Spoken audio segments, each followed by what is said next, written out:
A Pretty Face. Chapter 1. Zoe is angry. Zoe is 17 years old. She works in a bookstore in the little town of Newport. Zoe likes books and she likes her work. But after work she likes to act in plays with the Newport Players. The Newport Players do 6 plays every year and Zoe is in most of them. Some plays are exciting and some plays are famous. This week, the play is Romeo and Juliet by William Shakespeare. A lot of people are coming to see it, Zoe thinks. I must act well. Mike is 18 years old. He is a student at Newport College and he likes writing. One day he wants to write plays for the theater and for television. One day I want to be famous, he thinks. Newport has a newspaper. The Newport Weekly News is its name, and Mike's Aunt Peggy is the editor. One morning, she phones Mike. Do you want to write a review of Romeo and Juliet for the newspaper, Mike? She asks him. The Newport Players are doing the play tonight at the little theater. Yes, please, Aunt Peggy. Mike says. Thanks for asking me. That evening, he goes to Newport's little theater to see the play.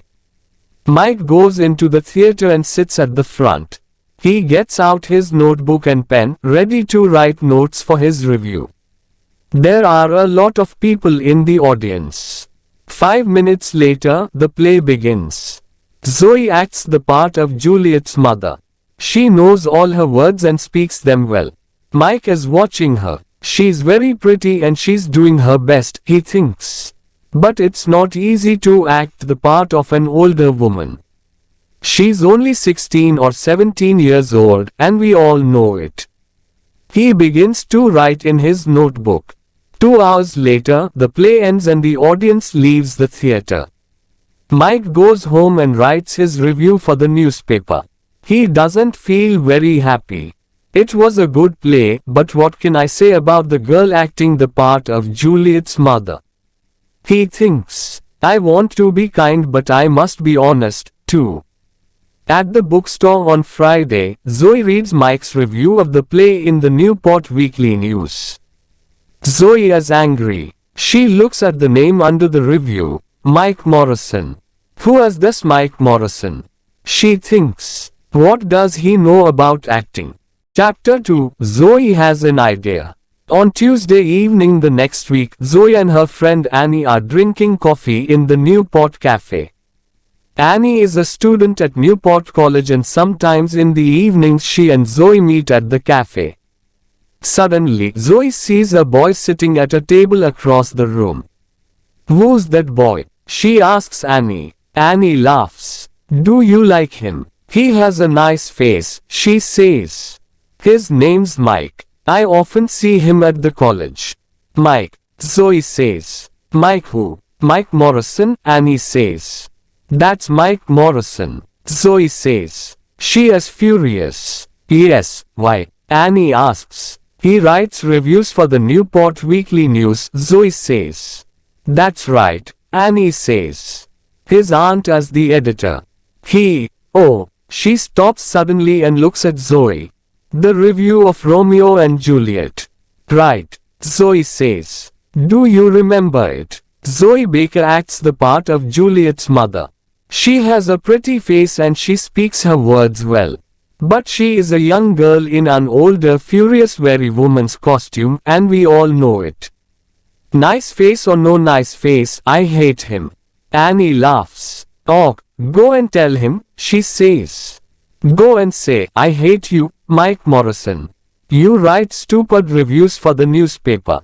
Go on. But Zoe isn't laughing. Yes, all right, she says furiously, and she begins to get up from her chair.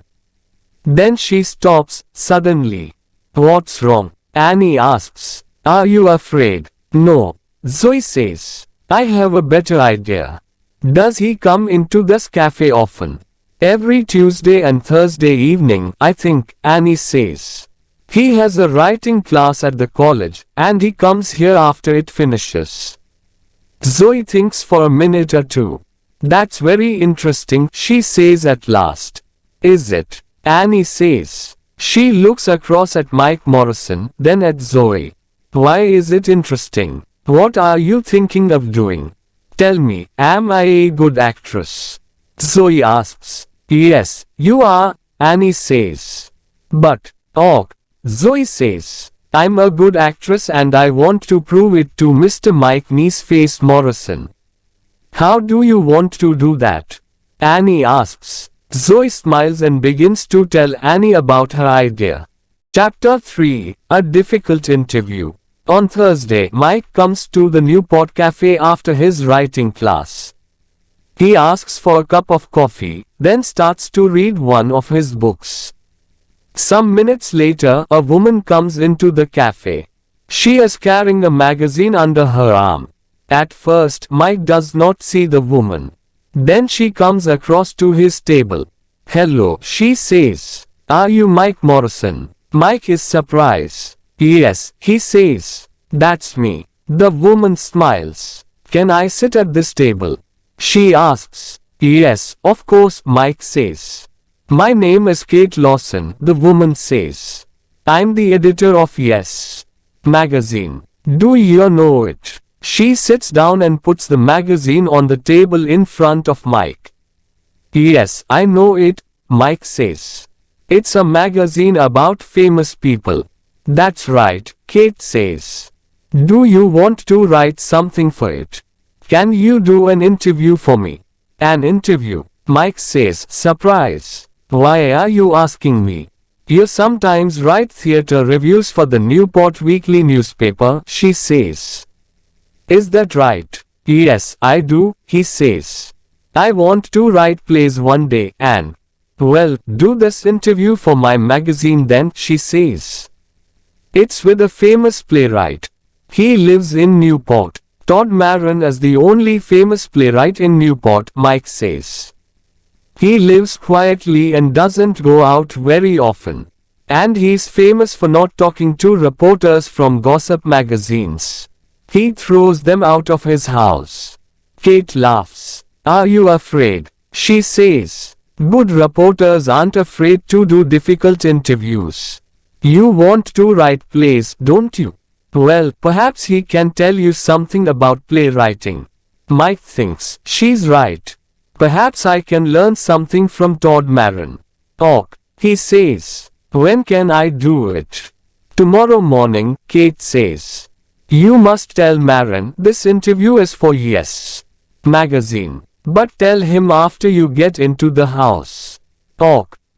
Mike says. Chapter 4, Todd Maron's house. Later that evening, Zoe is speaking to Annie on the phone. So I say to him, I'm the editor of Yes magazine and can you interview Todd Maron? Zoe tells Annie. Todd Maron. Annie says. But he throws gossip magazine reporters out of his house. I know, Zoe says, laughing. And I want to stand outside his house and watch Todd Maron throw Mike Morrison out. The next morning, Mike goes to Todd Maron's house. It is a big house, and there are lots of bushes and tall trees in front of it. I don't like Yes magazine very much, but this is an important interview, Mike thinks. And perhaps I can talk to Todd Maron about my play. Mike is writing a play for television. He walks up to the front door of the house. He is carrying his notebook and he has a list of questions to ask the playwright. But he is a little afraid of the famous man. Zoe follows Mike to Todd Maron's house. She is careful and she follows Mike very quietly. Zoe is acting the part of Kate Lawson again. She has a black wig over her hair and she is wearing glasses. She hides behind one of the bushes in front of Todd Maron's house and watches Mike go to the front door. It is a big, dark house. This is funny, she thinks, smiling. When Todd Maron opens the door of his house, Mike begins to talk quickly. Hello, Mr. Maron, he says. I'm Mike Morrison. I'm a student at Newport College and I want to write plays. Do you? Todd Maron says. And I write reviews in the Newport Weekly News, Mike tells him. What do you want from me? Todd Maron asks. Can I ask you some questions? Mike says. Why? Maron asks. Is it for the Newport Weekly News? That's a difficult question. What do I do now? Mike thinks. Do I tell him a lie or do I tell him the truth? Then, after a second or two, he says it's for Yes Magazine. Listen, I know it's a stupid magazine. But, Chapter 5, Zoe waits. Zoe is watching Mike and Todd Maron from behind a bush. She can see them but she cannot hear them speaking. She sees Todd Maron open the door and she sees Mike follow him into the house. Zoe smiles. Right, he's in the house, she thinks. Now let's wait for Todd Maron to throw him out.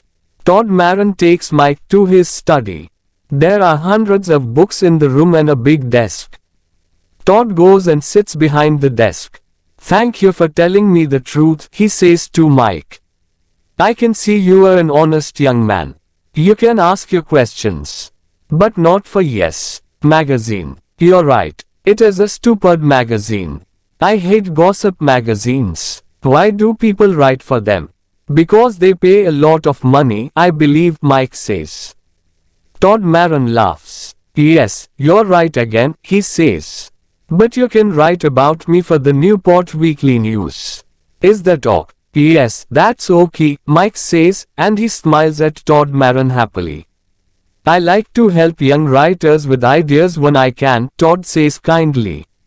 Sit down. Mike sits down, puts his notebook on Todd's desk and opens it.